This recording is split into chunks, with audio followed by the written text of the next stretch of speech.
আমার আওয়ামী লীগ ডাকে নেই বলে আমি জামাতে যাব, মানে কি যুক্তি? রাজাকার কিন্তু আজীবন রাজাকার, কিন্তু মুক্তিযোদ্ধা আজীবন মুক্তিযোদ্ধা নাও থাকে। আমি জামাতের সাথে বেহেশতে যাব না। উত্তম হতেন তাহলে তো বঙ্গবন্ধুর হত্যাকারীদের কিভাবে তিনি প্রতিষ্ঠিত করলেন? আপনার কি মনে হয়?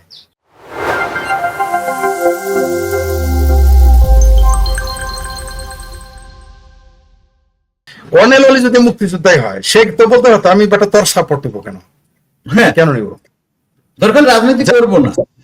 হ্যাঁ, করবো না, প্রয়োজনে না করেন। আমি রাজনীতি না করলে তো ক্ষতি হতো না। এই যে যেমন মেজর আখতারুজ্জামানকে যখন আমি জিজ্ঞেস করলাম আপনি জামাতে গেলেন কেন, আপনার আমি তো শ্রদ্ধা করি, আপনারা স্যার বলি, মেজর হওয়ার জন্য তো তারা স্যার বলি না, তারা বলি একজন মুক্তিযোদ্ধা, বীর মুক্তিযোদ্ধা বললেই তো তাকে স্যার বলতাম। তো আমি তার যখন প্রশ্ন জামাতে গেলাম, কয় আমার কেউ ডাকে নাই, এটা ডাকে নাই বলে আমার কি আওয়ামী লীগ ডাকছিল নাকি? তুই ফরিদ আওয়ামী লীগের পক্ষে কথা বল। আমার আওয়ামী লীগ ডাকে নেই বলে আমি জামাতে যাব, মানে কি যুক্তি? মানে আসল তো ভিতরে তো স্বাধীনতা বিরোধিতা, বুকের ভেতরে তো জামাত প্রেম, বুঝেন নাই? আমার এক বন্ধুর সাথে একজনের ঝগড়া হয়েছিল, আমি তার সাথে 10 বছর কথা বলি নাই, 10 বছর। বরং আমার বন্ধু গিয়ে পরে কথা বলছে, আমি বলি নাই, বলি না। আমার ডাকে না, এনপিএম এর ডাকে না, এই জন্য আমি জামাতে যোগ দিব।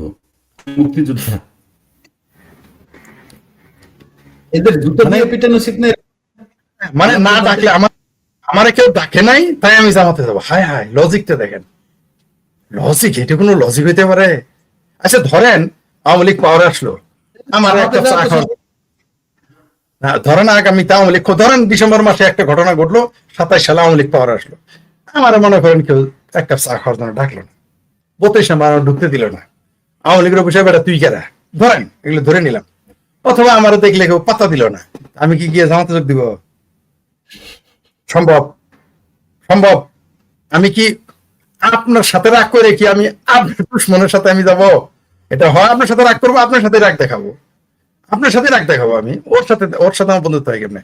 ও তো আমার বাংলাদেশের সাথে যারা বলে মুক্তিযুদ্ধের পক্ষে, সেই ব্যক্তি যখন জামাতের সাথে রাজনৈতিক সম্পর্ক করবে, নিঃসন্দেহে সেটা তাল মেকুস কালা হয়। এই জন্য ডক্টর হুমায়ুন আজাদ স্যার বলেছেন যে রাজাকার কিন্তু আজীবন রাজাকার, কিন্তু মুক্তিযোদ্ধা আজীবন মুক্তিযোদ্ধা নাও থাকে। এটা খুব গুরুত্বপূর্ণ, আমাদের বৃহত্তর ময়মনসিংহ অঞ্চলের বঙ্গবীর কাদের সিদ্দিকী, বাংলাদেশের বঙ্গবীর, তিনি বললেন যে আমি জামাতের সাথে বেহেশতে যাব না। আমি সেটা এখনো ফলো করি, যদি বেহেশত থাকে বেহেশতে যাব না। কিন্তু আমাদের সেই বঙ্গবীর কিন্তু স্লিপ করে ইফতার খাইতে গেছেন, ইফতার করতে গেছে, ইফতার খাইতে চলে গেছে, বেহেশতে যাওয়া লাগে নাই। কিন্তু আমি সেটা যাব না। অবদান নিয়ে তো আর আপনার কোনো সন্দেহ, ধরেন এটা নিয়ে আপনি সন্দেহ করতে পারেন, কিন্তু তার অবদানকে তো আমরা স্বীকার করতে পারবো। এমনকি এর মানে এই না তার উপর রাগ করে আমি জামাতের পক্ষে কথা বলবো, এটা তো হয় না আমার পক্ষে। কিন্তু আমার জন্য আবার একটা লোককে ভালো লাগছে, আমি লোকটার নামটা বলি আপনাকে, রানওয়ে একটা সিনেমা বানাইছে, দেখছিলেন আপনি? রানওয়ে সিনেমায় যে লোকটা জঙ্গি প্রশিক্ষক হিসেবে অভিনয় করে, ওই ক্যারেক্টারটা কি আপনার খেয়াল আছে? ও তো মনে নাই এখন। আচ্ছা, একটা লোক আছে যার ইন্টারভিউটা আমি নিয়েছিলাম, ইন্টারভিউটা আমার কাছে আছে, আমি ছাড়বো। সে হলো গিয়া মুক্তিযুদ্ধ ভিত্তিক যত সিনেমা আছে সেগুলো সে রাজাকারের অ্যাক্টিং করে, মুক্তিযুদ্ধের যতগুলো চলচ্চিত্র হয় সেখানে সে রাজাকার অ্যাক্টিং করে এবং খুব সুন্দর অ্যাক্টিংটা করে। আসাদ, আরে আসাদ নামে নাকি? আমি নামটা খলিল বোধ হয় বা এরকম কোন একটা কিছু, আমি নামটা আমি জানি না, আপনাকে জানাবো না, আমি দেখাবো না। তো সে আমাকে একটা কথা বলছে আমাদের সবার সামনে, আমি, টোকন ঠাকুর, তারপরে আরো অনেক লোক, এর মাঝে সে কথাটা বলছে যে আপনারা কি জানেন আমি রাজাকারের চরিত্রে কেন বাইসে বাইসে অ্যাক্টিং করি? আমি বললাম যে না। তো বলছে দেখেন, আমি তো অ্যাক্টিং, মানে সে অ্যাক্টিং খুবই ভালো করে, খুবই চমৎকার সে ফুটাই তুলতে পারে। রানওয়ে সিনেমাটায় যে জঙ্গিদের ওস্তাদ হিসেবে যে অভিনয় করছিল যে লোকটা, এই পর্যন্ত দাঁড়ি, তো বলতেছে যে আমি কিন্তু একজন মুক্তিযোদ্ধা। কেমন যাচ্ছা? তো বলছে কিন্তু আমারে তালিকাভুক্ত করে না বা আমাকে আমার সার্টিফিকেটও নাই। তেমন বলছে এই জন্য আমি রাগ করে সারা জীবন আমি কোনদিন রাজাকারের চরিত্রে অ্যাক্টিং করছি। এবং রাজাকারের চরিত্রে অ্যাক্টিং করব। এবং আমার কাছে কিন্তু বিষয়টা খুব ভালো লাগছে। সে কিন্তু যে রাজাকারের সাথে হাত মিলিয়ে নেয়, রাজাকার যে কতটা খারাপ ছিল এইটা সে স্ক্রিনে ফুটে উঠেছে। এবং উনি তো ভালো করে তুলতে পারবে, কারণ উনি তো দেখেছেন রাজাকার কি ছিল। হ্যাঁ, উনি মুক্তিযোদ্ধা। তো আমার কাছে ওনার কথাটি খুব ভালো লাগছে। তো আপনি যেটি বললেন যে আমারে কোনো একজন মুক্তিযোদ্ধা অন্যায়ভাবে হয়তো আমারে ধরেন মারছে, বা আচ্ছা, আমার আমি কি ধরেন এই কথা তো আসলে এখন যেটা বলতে হয় সেটা হচ্ছে কি, আমাদের ওইখানে একজন ডাকাত আছে, ডাকাতের সর্দার ছিল, সে তো তার দলবল নিয়ে মুক্তিযুদ্ধে গেছিল। সেই ডাকাত ডাকাত সর্দার সে তো দলবল নিয়ে মুক্তিযুদ্ধে গেছিল, কিন্তু তাই বলে কি সে ভালো লোক হয়ে গেছে? না না না না, সে তারা তো অস্ত্র ছিল তাই সে গেছে, সে আদর্শগত কারণে যায় নাই।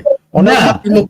আদর্শিক কারণে নয়, অনেক মানুষ না, মুক্তিযুদ্ধে গেছে আমি আপনাকে কারণে। এটাই বোঝাতে চাই যে মুক্তিযুদ্ধ আদর্শগত কারণে মুক্তিযুদ্ধে গেছে এবং দেশপ্রেম থেকে মুক্তিযুদ্ধে গেছে। আর আমি আপনাকে একটা কথা বলছিলাম কিনা জানি না, যে আমার নানা বাড়ির এলাকায় দুইটা পরিবার আছে, একটা রাজাকার পরিবার, একটা মুক্তিযোদ্ধা পরিবার। তো যারা মুক্তিযোদ্ধা পরিবার তাদের কাছে আমি জিজ্ঞেস করছিলাম ওই ফ্যামিলির বড় সদস্যকে, যে আপনি মুক্তিযুদ্ধে কেন গেছিলেন? বলছে ওই খায়গোবারের মানুষ হলো গিয়ে রেজাকারে নাম লাইছে, এর লেগে আমরা মুক্তি বাহিনীতে নাম লাইছি। আমি বলতেছি তারা যদি মুক্তি বাহিনীতে নাম লাইতো তাহলে আমরা রেজাকারে নাম লাইতাম। হ্যাঁ হ্যাঁ, সত্য সত্য। এটা গোষ্ঠী এলাকা যে বিভিন্ন কাজ। যেমন অনেক লোকই কিন্তু আওয়ামী লীগ বিএনপি করে কি কারণে, তুই বিএনপি করিস তাই আমি আওয়ামী লীগ করবো, আমি আওয়ামী লীগ, এরকম বহু আছে তো, বহু আছে। আমি একটা লোকের কথা বলি আপনাকে, আমার সাথে একসময় খুব ভালো সম্পর্ক ছিল, যার নাম হলো শফিক রেহমান। গোলাপ শফিক রেহমান জিজ্ঞেস করছিলাম গোলাপ।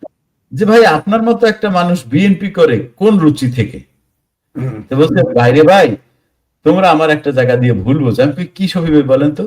বলছে আমি তো আসলে বিএনপি করি না, আমি আসলে আওয়ামী লীগের বিরোধিতা করি, এবং আওয়ামী লীগের থেকে সবচেয়ে বড় যে শিবিরটা আছে সেটা হলো বিএনপি, যে আমি বিএনপি করি। তো আমি তো একজন মুক্তিযোদ্ধা, আমি তো রাজাকার যে দল সে কিন্তু মুক্তিযোদ্ধা। সে বলতে আমি যে রাজাকারের যে দল জামাত ইসলাম তাতে তো আর যাইতে পারি না, যার কারণে আমি আসলে মুক্তিযুদ্ধ কি বলে আমি আসলে বিএনপি করি না, আসলে আওয়ামী লীগের বিরোধিতা করি। বাংলাদেশ আমার